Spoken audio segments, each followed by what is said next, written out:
그래서 이제 벡터에서 우리가 다룰 개념들이 곱하기, 더하기, 그리고 닷 프로덕트, 그 다음에 norm에 대해서 다룰 겁니다. 먼저 이게 그냥 계산적으로, 수학적으로 어떻게 계산을 하는지, 여기에서 이제 계산이라고 합시다.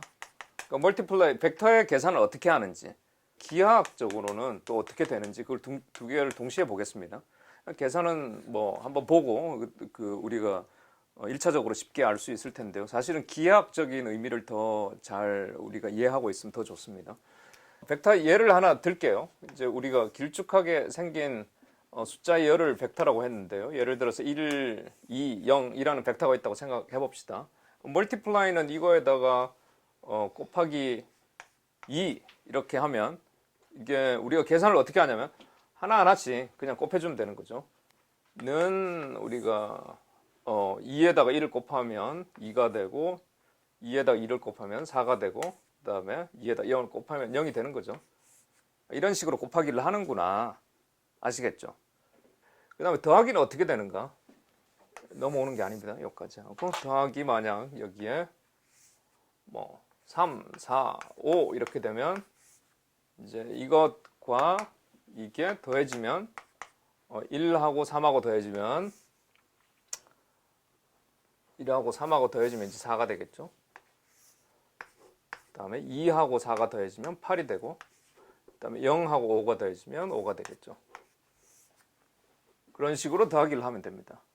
그 다음에 이너 프로덕트라는 거는 이제 어떻게 계산하느냐. 저걸 여기다 가져올게요. 1, 2, 0과 만약 우리가 0, 1, 3 이런 게 있다. 이 두 개를 이너 프로덕트를 한다. 이렇게 닷 프로덕트, 이너 프로덕트인데요. 표시를 여기 닷을 찍으면 그런 계산을 한다 이런 뜻입니다. 이거 뭐 계산 방법 너무 쉽습니다. 곱하기를 하면 됩니다. 이렇게 각각에 대해서 곱하기를 하고 그 다음에 더하면 됩니다. 이렇게. 그럼 숫자가 하나가 나오겠죠. 1, 0 곱하기 하면 0, 그 다음에 2, 1 곱하기 하면 2, 그 다음에 0, 3 곱하기 하면 0. 그 세 개를 다 더하게 되면 0, 2, 3이니까 2가 남겠죠. 2. 그래서 이너 프로덕트를 하면 이너 프로덕트를 하기 위해서는 반드시 두 개의 벡터의 길이가 똑같아야 됩니다. 그리고 이너 프로덕트 한 결과는 그냥 숫자 값이 하나가 나오겠죠. 자, 여기까지 계산하는데 전혀 문제가 없습니다. 그 다음에 norm 부분부터 조금 어려워지는데 뭐 이것도 딱히 어렵지는 않습니다. norm은 계산을 이렇게 합니다. 예를 들어서 1, 2, 0 이렇게 있다면 이것의 norm을 구하라 이렇게 하면 루트 하고요. 그냥 루트 1의 제곱 플러스 2의 제곱 플러스 0의 제곱 이렇게 하면 됩니다. 지금은 여기까지 그냥 뭐 이렇게 계산을 한다는 걸 그냥 소개를 드린 겁니다. 그래서 딱히 권장하는 방법은 아닙니다. 그렇게 계산을 하면 이게 루트 5가 되겠죠. 이거 제곱 플러스 이거 제곱 플러스 이거 제곱 하고 루트 씌우는 거. 그게 norm이구나. 뭐 이런 식으로 공식 비슷하게 있다는 정도만 알면 됩니다. 근데 이게 이제 기하학적으로 들어오면 딱히 이런 공식도 필요 없을 정도로 우리가 쉽게 이제 시각적으로 보고 이해도 되기 때문에 저는 추천하기를 이제 기하학적인 관점에서 이제 보는 거를 추천드립니다. 그러니까 먼저 그 다트 프로덕트는 저거 하나 값을 내는 게 다트였죠. 그렇죠. 네, 이 하나 값이 딱 뭐 아무리 길든 놓으면서 저 루트라는 게 뭐야? 루트 개념이 어떻게? 루트는 여기서 이제 루트 개념을 간단하게 설명을 드릴게요. 루트는 이제 어떤 수의 제곱이, 그러니까 제곱이란 것은 x 곱하기 x 되는 거죠. 어떤 수의 제곱이 a다. 그러면 이 x는 루트 a 이렇게 표현하는 거죠. 여기 이제 사실은 플러스 마이너스 이렇게 들어갑니다. 왜냐하면 이제 요걸 다시 제곱을 해봅시다. 그러면 여기 루트 a에 플러스에 요걸 제곱을 하면 이게 a가 나와야 되겠죠. 혹은 여기 마이너스 루트 a의 제곱도 a가 나와야 됩니다. 이런 관계다 이렇게 생각하시면 됩니다. 예를 들어서 예를 이제 숫자로 예를 한번 들어볼게요. 뭐 어떤 걸 제곱을 하니까 4가 나왔다. 그러면 x는 우리는 플러스 마이너스 루트 4 이렇게 이야기할 수 있는 거죠. 그냥 루트만 씌우면 됩니다. 근데 루트 4는 무엇의 제곱이 4가 되는 거니까 결국 이제 요 부분이 이제 2가 되는 거죠. 2. 왜 플러스 마이너스라는 건 뭐예요? 왜 플러스 마이너스 붙이냐면요. 뭐 이 부분은 이제 2로 대체를 해볼게요. 2로 이제 결국 2인데요.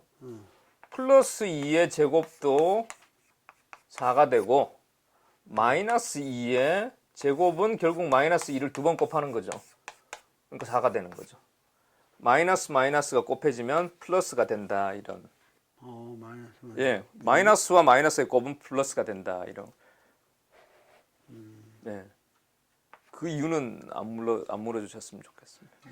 제가 답을 모르기 때문에. 그냥 기계적으로 루트는 이제 그런 개념이다. 루트 2는 이걸 제곱하면 2가 되는 값. 이거 뭐 루트 뭐다? 루트 a다 이러면 이걸 제곱을 하면 a가 되는 값이다. 이렇게 생각하면 되는 거죠. 거꾸로 이제 제곱의 역이죠. 제곱의 역이 루트다 이렇게 생각하면 되십니다. 제곱의 인버스다. 제곱도 일종의 뭐 우리가 펑션이라고 생각한다면 역의 펑션이죠. 인버스 펑션이라고 생각하시면 되는 거죠. 제곱하는 거를 역으로. 예. 자, 뭐 이건 근데 공식이니까요. 아까 루트 a의 제곱이 a야? 루트 a의 제곱이 a가 되는 거죠. 예. 이제 기하적으로 이제 이런 과정들을 이제 볼 텐데요. 우리가 이제 약간 이제 3차원의 벡터를 가지고 이야기했는데 좀 쉽게 하기 위해서 2차원의 벡터를 가지고 이야기를 해보겠습니다. 2, 1이라는 벡터를 가지고 한번 해볼게요. 2, 1 이것도 벡터죠. 벡터 두 개의 숫자니까 2, 1이라는 것을 우리가 이런 좌표에서 표현을 하면 이걸 x라고 치고 이걸 이제 y라고 치는 거죠. 그래서 2, 1 여기에 이 벡터를 표현할 수가 있습니다. 2, 1 이렇게. 전에도 말씀드렸지만 한 벡터는 그 벡터의 길이만큼의 차원에서의 한 점이다. 이건 거의 뭐 암기처럼 이렇게 생각해 놓으시면 됩니다. 그래서 만약에 이거다 이제 이 벡터 같은 경우는 3차원에서 1, 2, 0을 우리가 표현할 수 있죠. 만약 벡터의 길이가 숫자가 4개다 이러면 4차원상에서의 한 점이다 이렇게 생각하시면 됩니다. 자, 우리가 여기 다시 2, 1이라는 벡터로 돌아가서 2, 1이라는 벡터는 2차원에서 요 길이만큼의 2차원에서의 한 점이 되는 거죠. 2, 1 해서 이게 이제 이 벡터가 되는 거죠. 여기. 자, 이때 멀티플라이는 어떻게 되는가? 멀티플라이는 그거를 그냥 지금 이제 곱하기 만약 2를 한다면 요만큼 2배를 해주면 되는 거죠. 요만큼 이렇게 2배, 1배, 2배를 해주면 이게 멀티플라이죠. 멀티플라이. 그럼 이 점을 우리가 읽어주기만 하면 되죠. 그러면 이걸 뭐 우리가 연장해서 이렇게 그려보면 4, 여기가 4, 2가 되겠죠. 곱하기 해도 마찬가지죠. 여기 2, 1에다가 곱하기 2 하면 아까 했던 방식으로 4, 2 이렇게 되는 거죠. 그러니까 기하적인 해석이 훨씬 더 직관적이고 오래 남는다 이렇게 생각하시면 됩니다. 근데 여기다가 우리가 더하기를 한번 해보겠습니다. 2, 1을 하고 지금 우리는 어디션 더하기를 하고 있습니다. 2, 1을 하고 1, 1을 한번 더 해봅시다. 이거 뭐 계산은 쉽죠? 답이 뭡니까 선생님? 이거는 요거 두 개를 이 벡터랑 이 벡터 더하면 3이? 3이죠. 3이. 3이가 이렇게 계산으로도 나올 수 있지만 여기가 아까 2, 1이었죠. 여기서 요만큼을 움직여 가봅시다. 요만큼 1만큼 이쪽으로 가고 1만큼 위로 가봅시다. 이렇게 가는 거죠. 그러면 여기는 당연히 3, 2가 되는 거죠. 3, 2. 이렇게 해도 되고 이렇게 해도 되고 뭐 똑같은 건데 비슷하게 또 어떻게 할 수 있냐면 1,1을 여기서 또 꺼볼 수 있습니다. 1,1을 여기 1,1이죠. 여기가 1, 1이죠. 여기가 1, 1이죠. 이것과 이제 요것도 이 벡터는 이거죠, 이거. 이걸 평행사변형을 긋습니다. 이렇게 하면 평행사변형. 이렇게 이게 서로 이거 두 개가 평행하고 이거 두 개 평행하죠. 그렇게 하면 요 점이 또 3,2가 되는 거. 이렇게 하든 저렇게 하든 다 같습니다. 자, 이걸 먼저 긋고 여기서 1, 2를 가는 거. 이게 하나의 방법.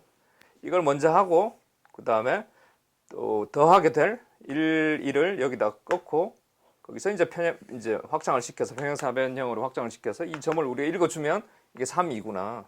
또 똑같은 이제 3이가 나오는 거죠. 이제 기하적으로 하면 뭐 암기할 것도 없지 않습니까? 그냥 그대로 적어주기만 하면 나오니까. 여기까지가 이제 벡터의 어디션이었습니다. 그 다음부터가 이제 두 가지 큰 중요하면서도 이제 난해한 개념이 나오는데요. 이게 사실은 아주 제일 중요한 개념 두 가지입니다. 지금 여기까지는 그냥 벡터의 그냥 베이직을 그냥 소개했다면, 닷 프로덕트는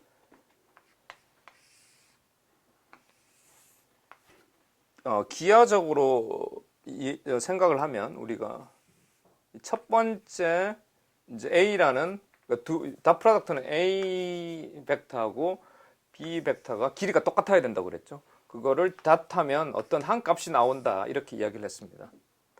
근데 두 개를 이제 우리가 아무거나 한번 잡아보겠습니다. 이런 벡터가 하나 있고 또 이런 벡터가 하나 있다고 칩시다. 그럼 이 벡터의 길이가 어떻게 되죠? 지금 우리가 2차원에서 했으니까 당연히 이거는 길이가 이렇게 숫자가 나오겠죠. 그리고 이것도 2차원에서 우리가 한 벡터니까 이렇게 길이가 두 개짜리 벡터이겠죠. 그리고 닷 프로덕트 계산 방법은 우리가 아까 이거 곱하기 해가지고 그 두 개 값을 더하면 된다 이렇게 이야기를 했죠. 이제 기하적으로는 이제 이 방법을 다 잊어버리시고 어떻게 하면 되냐면 여기서 수직을 이렇게 내립니다. 수직으로 이렇게 내립니다. 무조건 이 두 벡터가 겹쳐지도록 수직을 내립니다. 근데 여기서 이렇게 수직을 내리는 것도 한 방법. 또 하나는 그냥 여기서 이렇게 안 보이는 이쪽으로 이렇게 수직을 내리는 것도 한 방법. 수직을 어디로 내리든 상관이 없습니다. 똑같으니까. 자, 아까 했던 방법대로 위에 걸 이쪽으로 한번 내려보겠습니다. 이렇게 수직을 내리면 두 벡터가 지금 겹쳐졌죠. 그래 되면 지금 요거 하나 그리고 요거 하나 이렇게 두 개가 지금 겹쳐져 있는 거죠. 여기 다시 그려보면 이거 하나 그리고 이거 하나 이렇게 여기는 원래 있던 건 B 여기는 A였는데 이렇게 내려진 거죠. 이것과 이것을 요 길이하고 사실은 닷 프로덕트는 이 길이하고 이 길이를 두 개 길이를 곱하면 됩니다. 길이를 이거 여기서 헷갈리시면 안 되는 게요. 벡터를 곱하는 게 아니라 그 벡터의 길이를 곱한다. 이게 포인트입니다. 자, 우리 요 길이를 재보면 되겠죠. 이 길을 재보고 그다음에 이 길을 재보고 그 두 개를 그냥 곱하면 이제 우리가 원하는 닷 프로덕트 이 값이 나옵니다. 근데 이 길이를 어떻게 구하느냐? 과연 그걸 구하기 위해서 우리가 norm이라는 것을 가져옵니다. 그러니까 norm을 우리가 정의를 하면 아까는 이제 정의를 안 하고 이제 공식만 이야기를 했는데 norm은 벡터의 길이입니다. 길이. 벡터의 원점으로부터의 길이구나 이렇게 생각하시면 됩니다. 자, 그러면 이제 A를 B 쪽으로 한 벡터를 다른 쪽으로 수직으로 이렇게 떨어뜨리고 그 다음에 그 길이와 그 길이를 또 다른 것의 벡터의 길이를 그냥 곱하면 닷 프로덕트 나오는구나 이렇게 생각할 수 있는 거죠. 근데 여기서 이제 우리가 그럼 내릴 때 어떻게 내리느냐? 그냥 이렇게 불을 비춰서 우리가 불을 이렇게 만약에 이렇게 비춰보면 그림자가 나오는 이 길이를 할 수 있는 것도 아니고 사실은 그 개념이죠. 그 개념인데 이걸 수학적으로 우리가 이걸 알고 각도를 알고 있을 때 우리가 이 길이를 알 수 있으면 좋을 텐데 그걸 하는 방법이 이제 삼각함수를 쓰는 거죠. 그런 걸 하기 위해서 우리 삼각함수를 쓰는 건데 이 저번에 삼각함수 이야기를 할 때 어떤 이제 산을 올라간다 이런 생각을 하면 좀 편하게 쉽게 우리가 이해를 할 수 있다고 그랬죠. 산을 올라갈 때 그 산에 걸어간 거리가 1이라고 할 때 요 평지를 간 게 얼마냐는 이걸 각도가 세타라고 하면 코사인 평지는 요만큼 이제 수직이 되는 여기서 여기까지의 거리죠.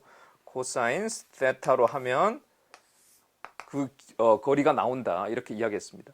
그러면 이만큼 1이라는 산을 걸었을 때 요 거리가 1일 때 각도가 세타면 얼만큼 올라갔느냐 해발로부터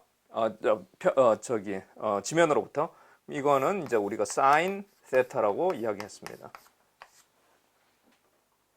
근데 만약 이게 우리가 1이라고 하니까 이제 코사인 세타고 사인 세타인데 이게 만약 10이다. 이래 되면 이건 10 코사인 세타, 10 사인 세타죠. 이게 커지면 당연히 그만큼 비례해서 커지겠죠. 그래서 우리가 1이니까 이제 편하게 코사인 세타와 이제 사인 세타가 나오는 거지. 이게 뭐 2가 되고 3이 되고 이러면 요 곱하기를 여기 앞에 붙여주면 됩니다. 여기에.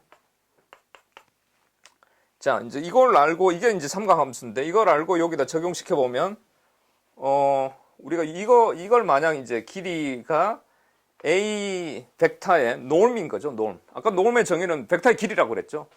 이걸 우리가 A의 norm이라고 하면 A norm 곱하기 요게 세타라고 하면 이 길이는 코사인 세타가 되는 거죠. 그래서 A norm을 이렇게 씁니다. 이렇게 A norm 곱하기 그 다음에 코사인 세타 하면 이제 여기에 밑에 딱 이 중복이 돼서 나타나는 요 길이를 말하고 그 다음에 B norm을 하면 되는 거죠. 이게 이제 정의죠, 사실은 이게. 그래서 여기를 여기 중간에 코사인 세타 있으면 이제 여기 좀 보기 안 좋으니까 이걸 두 개를 그냥 합쳐서 A, B의 norm에다가 코사인 세타다 이렇게 정리를 좀 해볼 수도 있습니다. A norm 곱하기 B norm 곱하기 코사인 세타다 이렇게. 다시 말씀드리면 A 벡터의 길이 곱하기 B 벡터의 길이 곱하기 코사인 그 각도 코사인 세타 이렇게 하면 된다. 그리고 좀 더 애니크도털리 우리가 이제 이야기하듯이 우리가 이해하고 싶으면 수직으로 떨어뜨린다 다른 한쪽으로 그 다음에 그 두 개의 길이를 곱한다 이렇게 하면 되는 거죠. 같은 말입니다, 전부 다. 이때 우리가 이제 저번 시간에 이야기했던 것 중에 제일 중요한 게 여기 그러면 코사인 세타 부분이 에 따라서 이게 어떨 때는 값이 팍팍 변할 수가 있는 거죠. 그래서 만약 코사인 세타가 여기 세타 부분이 이제 90도다. 그러면 이렇게 되는 거죠. A라는 벡터가 있고 B라는 벡터가 있는데 이게 각도가 90도가 돼버리면 이 코사인 세타, 코사인은 얼마나 지면에서 멀리 갔느냐인데 지면에서 이게 등산을 했는데 뭐 지금 위로만 올라갔지 멀리 가지를 않았잖아요. 그러니까 0이죠, 0. 이 값이 0인 거죠. 0. 그래서 90도가 되면 두 벡터의 관계가 0이 되는 거죠. 그래서 이 사실은 우리가 여기 이너 프로덕트, 닷 프로덕트에 대해서 이야기를 했는데요. 요 부분만 더 강조해서 그러니까 요 부분 떼고 요 부분은 이제 버리고 이너 프로덕트라고 하면 이제 전체를 다 써야 되는데 이 부분만을 우리가 따로 떼서 저게 이 각도가 사실은 두 벡터의 similarity 얼마나 유사한가 이거를 measure하는데 쓰는 잣대로 많이 쓰입니다. 그러니까 우리가 벡터는 데이터라고 그랬죠. 우리가 벡터는 데이터라고 그랬죠. 계속 처음부터 우리는 이야기를 했습니다. 근데 두 길이가 같은 벡터 A라는 데이터와 B라는 그 데이터 벡터와 얼마나 유사한가 볼 수 있죠. 도울 선생님의 지금까지 살아온 흔적들 그게 A라는 벡터 그리고 제가 살아온 흔적 B라는 벡터 이게 만약에 이 각도를 이게 숫자로 나타낼 수 있는 거죠. 이것도 숫자로 나타내는데 뭐 차원이 한 천차원 된다고 칩시다. 천차원의 A라는 벡터 그리고 B라는 벡터 이건 제가 살아온 그런 값들인데 그게 천차원이고 선생님의 차원이 천차원이다. 근데 각도가 90도더라. 완전 유사성이 하나도 없는 거죠. 근데 각도를 재봤더니 이게 10도다. 그럼 엄청나게 이게 각도가 좁게 나온다. 그러면 아주 유사하구나. 그러니까 뭐 이 데이터라는 거는 뭐 어떤 식으로든지 표현할 수 있는 거죠. 그리고 우리가 데이터를 예를 들어서 이미지 데이터를 우리가 어떻게 벡터화 시키는 걸 봤습니다. 그래서 A라는 이미지를 또 벡터화 시킬 수 있고 그리고 B라는 이미지를 벡터화 시켰는데 이제 숫자가 엄청나게 또 많이 나오겠죠. 이게 한 1000개 정도 숫자가 나온다. 또 B라는 이미지에 숫자가 또 1000개 정도 나온다. 그거를 천차원이지만 이거를 또 천차원 속에서의 두 벡터 점으로 우리가 나타낼 수 있죠. 그게 원점으로부터 각도가 어떻게 되는가 재면 되는 거죠. 재봤을 때 이게 한 30도다. 그런데 A하고 C하고 각도를 또 재봤더니 이거는 60도다. A하고 C는 또 각도가 60도더라. 이러면 A하고 B하고 가깝겠습니까? A하고 C하고 가깝겠습니까? A하고 B가 더 가까운 거죠. 그런 식으로 각도를 이용을 해서 이걸 코사인 시밀러리티라고 하는데요. 결국은 이 각도죠, 각도. 각도가 90도에 가까우면 가까울수록 관계가 없다. 유사하지 않다. 그리고 0도에 가까우면 가까울수록 뭐 아주 비슷하네. 왜 0도가 아주 가까운 건지 아시겠죠, 이제는. 거의 비슷한 그런 이야기를 할 수 있으니까. 그래서 그 인공지능이 대두되면서 인공지능 이제 다 데이터 이야기들인데요. 그 데이터들 간의 유사도를 측정하기 위해서 이 코사인 시밀러리티를 많이 씁니다. 근데 이거는 이제 이너 프로덕트로 치면 사실은 그 일부에 해당되는 거죠. 근데 이너 프로덕트는 이제 이 통째인데 그 개념에서 이제 요 일부에 해당되는 부분이 이제 다 프로덕트라는 걸, 코사인 시밀러리티라는 형태로 우리가 많이 이용합니다. 그러니까 그게 그 다 완전히 다른 90도에서 완전히 다른 걸 뭐라고 그런다고 그랬지? 안티? 이 90도를 또 영어로 또 표현하는 방법 중에 orthogonal이라고 있습니다. orthogonal. 예. 오사고는 예, orthogonal 이 말 이제 앞으로 또 쓸 텐데요. 이게 아주 중요한 이야기입니다. 예. 완전히 다르다. 예. 제가 보는 What is Mathematics라는 책의 앞에서 보니까는 수학이라는 게 퀀티티와 스페이스에 관한 이론이다. 뭐 이런 얘기를 했던데 좀 비슷한 퀀티티와 스페이스. 네, 네. 스페이스가 결국 지오메트리고 퀀티티가 아리스메틱이라는 네. 얘기 같은데 수학은 역시 그런 퀀티티의 문제를 공간화시키는 이 기하학적으로 표현을 하면 상당히 더 명료하게 클리어하게 보여질 수 있다는 그런 얘기 같은데 하여튼 오늘 강의 속에서 상당히 그 중요한 얘기가 많이 대두됐습니다. 제 백내장도 거쳤고 여러분들도 좀 이 뿌연 거를 좀 거쳐 가지고 이 수학을 AI를 좀 더 깊게 앞으로 이해하시기 바랍니다. 감사합니다.